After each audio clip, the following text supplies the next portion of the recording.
much, David, for joining us. I'm going to turn finally to our third speaker, Roy Adams, Professor Emeritus from the DeGroote School of Business at McMaster University, who's also been observing our assembly today with more broad interest. But Roy, let me welcome you and hand the floor to you to talk to us about work councils. Oh, thanks very much, Richard. Can you hear me? Everything's great. Good? Good. Yeah. Okay, thanks very much. And I just want to say to begin with that I think this is a terrific initiative that Raphael and the other folks have taken. It's something that we really needed for a long time. And I think Andrew said something about that at the beginning. I just want to second that. So today I will be talking very generally about works councils, how they work, but with special reference, to their applicability in Canada. So works councils are sometimes, called joint committees. So for example, we have joint committee in occupational health and safety. Those committees that exist across Canada have sometimes been referred to as special interest or special issue works councils. So works councils can address a broad range of issues or a very specific issue. And that's an example of where you have a works council kind of organ, addressing a specific issue, just to set that in perspective. Okay, let me put works councils into a very general perspective, and I'll do this really quickly. I'll try. At any rate, works councils are one element of a great movement towards societal democratization that began in the late 19th century. Its object was to bring about democracy both in the political and the economic spheres of society. The movement made progress with setbacks throughout the 20th and 21st centuries. Today, more people in the world live under political democracy than ever before. Progress in the economic sphere, on the other hand, has been a bit slower, especially in North America. Initially, the main instrument for economic democracy everywhere was to be unions and collective bargaining.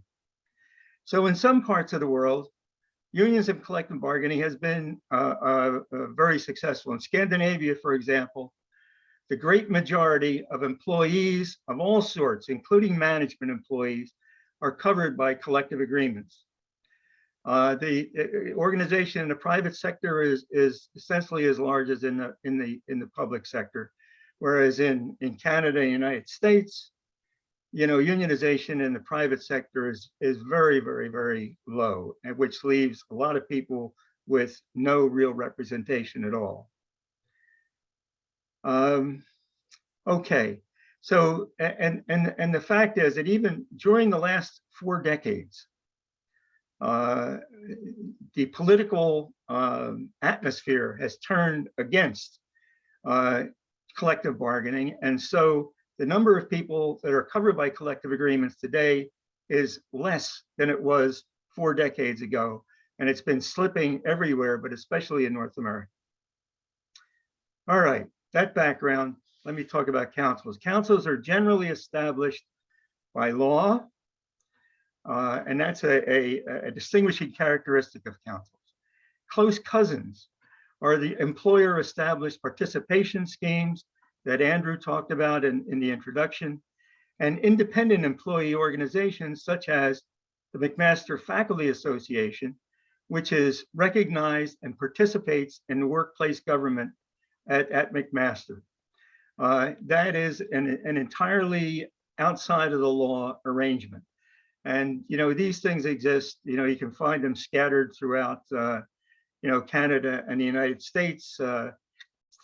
Some survey research found that perhaps 5% of establishments, have something like that. Councils are required in firms usually above a certain size. So 20 to 50 is common. In Germany, which has the most advanced form of works council system, 5 is the minimum. If there's only 5, they have 1 representative, and the 1 representative deals with management on employee issues. Employees typically elect the members of the council, who then engage with management on the issues specified in the law. In some places, unions, if unions exist prior to where the law applies, then unions will either appoint the counselors or act as like the council themselves.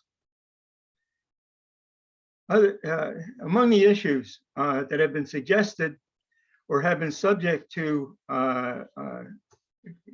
employee participation in Canada are, there's a wide range of them.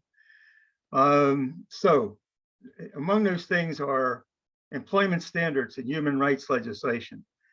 And like Sarah was talking about certain multi-employer organs that deal with employment standards. Well, they could be looked at, those instruments could be looked at as a form of multi-employer works council, if you want to. I mean, they're similar to it.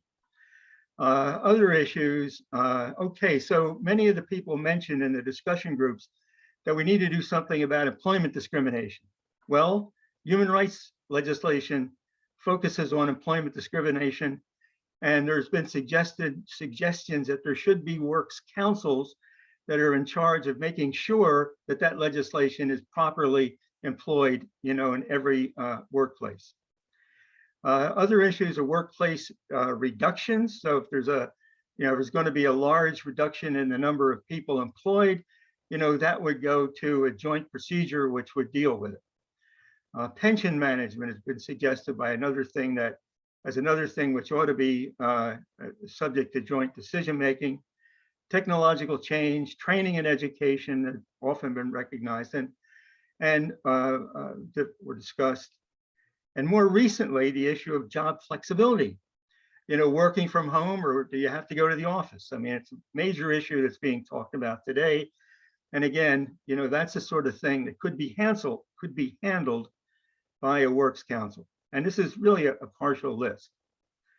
In some other countries, works councils have a very broad mandate, and they're multi-employer. So in Europe, they have Europe-wide works councils, for example, Europe-wide by a particular company. Councils typically are entitled to time off with pay to carry out their functions, and the councils may be entitled to things like an office. They are typically protected against dismissal for anything having to do with them representing, the issues that they are set up to do. So, what David was talking about was that if like anyone can be dismissed unless they're unionized or involved in unions, or they have an occupational health and safety gripe. Well, works councils are typically constituted such that the counselors have that kind of job, job protection. They can't be fired just for whatever. Council typically operate at the enterprise level, but some schemes cover country operations across the whole country. And as I mentioned, this happens in Europe. In addition, councils are kind of, in some cases, they are connected with representation on boards of directors. And that was mentioned by Andrew earlier, and I'll just throw that in. And in some countries, as a matter of fact, this hasn't been mentioned at all here, you have union federations that participate in the establishment of national policy over particular interests that are recognized, that are of importance to employees. So, and I won't go into detail there, but these things can be used at all sorts of levels, from the basic establishment up to the top. Yeah, okay, I'll just, all right. The intention of these laws is very explicitly stated, typically, that the intention is for management and worker reps to amicably, reach agreements that are good for both the firm and employees. In the German codetermination system, it's very explicitly stated that management and employees engaging in the works council, you know, their mandate is to come up with decisions that are in the best interest, not only of the stockholders, but of, you know, the employees too. In other words, the basic constitution of the corporation in Germany is much different than it is in Canada, where management considers their constituency to be the shareholders, and that employees are simply resources, human resources. In the German case, the corporation is, it has a mandate to carry out policies that are in the best interest of both, you know, the shareholders and the employees. So it's a much different thing. And the evidence is that this has generally happened. I mean, it started in Germany, where the employers were completely opposed to these instruments. But over the years, they've gotten familiar with them, and they found that they provide input, you know, to management decisions, which help them or reach better decisions.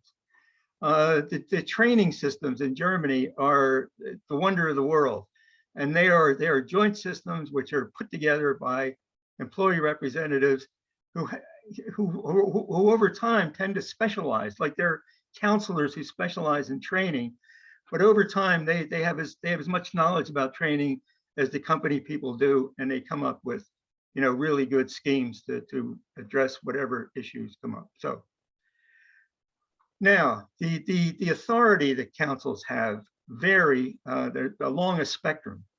At the one end of the spectrum, they are simply consultation organs. They get together, they talk with management, they give management the input of employees, and management then goes and decides. At the other end of the spectrum, typically the dispute resolution procedure is arbitration. Arbitration by a neutral who is an outsider. And the very fact that the threat of a neutral who is an outsider to come in and determine company policy on very complex issues forces the labor and management people to very seriously come to agreement. The result is that arbitration is very rarely used in Germany, although it's there. Germany has what might be called an arbitration threat system. Like in our system, the collective bargaining is referred to as a strike threat system. In Germany, the Works Council system is like an arbitration threat system. Legal strikes are almost never part of the mandate of Works Councils, because they're supposed to be an amicable thing. So the strikes are always, you know, the province of the trade unions. You know, except in some very, you know, kind of oddball situations like concerted action, the concerted action stuff that David talked about in the United States. If they were to set up a Works Council system, the employees presumably could strike, you know, could engage in concerted action, which in essence is a strike. So that's the general scheme of it. A major problem with the Works Council solution to the absence of workplace democracy is that both management and unions are wary of it. Management fears that its flexibility and its authority will be hindered by the presence of these things, which require it to do various different things before it can get on with the job of you know, management. And unions fear these things because they're afraid that the workers may see them as being sufficient representation, you know, that makes the unions unnecessary. The unions, however, when you really talk to them, they are less concerned about statutory works councils than they are about employer-initiated participation schemes, which are quite often put into place, with this explicit purpose of convincing the employees not to join an independent union.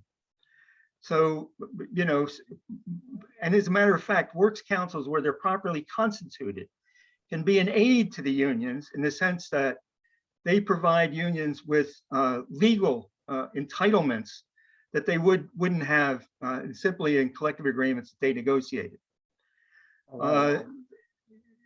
Okay, so I'll just move on from there. Let it be said that the fears. Just one more minute, please. Okay, all right. I'm almost there, believe it or not. Yeah. Okay, so let me get to the final issue. The final issue is that these things are created by governments, and governments change. Governments are sometimes left-wing, sometimes right-wing. When the left wing's in, they expand the powers of councils. When the right wing is in, they reduce them. And that's the general experience.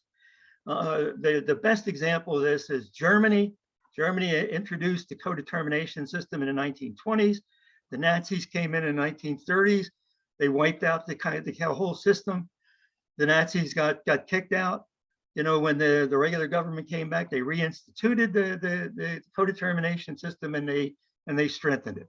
I could give you other examples, but that's the best one, and it tends to happen all the time. And the only thing that can be done about that is that people like you and I, who care a lot about democracy, have to be ever vigilant and have to promote it, continually, to make sure that the instruments that are in place stay in place. Done. Thank you so much, Roy. I really appreciate that, and to your colleagues, Sarah and David, as well, for those presentations.